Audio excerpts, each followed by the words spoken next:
ఈరోజు సాయంత్రం బ్రహ్మచార్య దేవతల్ని పూజించాలి శూన్య యోగంలో అంటారు.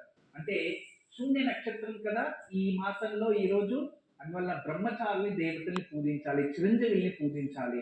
అంటే బ్రహ్మచారులు అంటే గణపతి, ఆంజనేయ స్వామి, ఋషులు వీళ్ళందరూ ఉంటారు.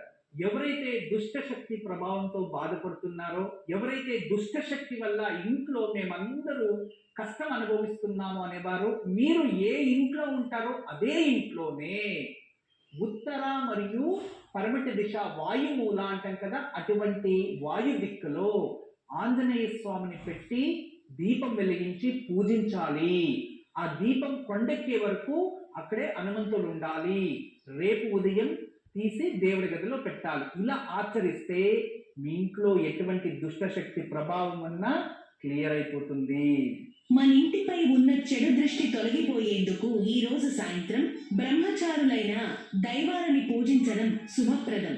ఆంజనేయ స్వామి వారి ముందు దీపాన్ని వెలిగించి హనుమాన్ చాలీసాను పఠించాలి. వీలైతే స్వామి వారిని ఇంటి వాయువ్య దిశలో ఉంచి పూజించాలి.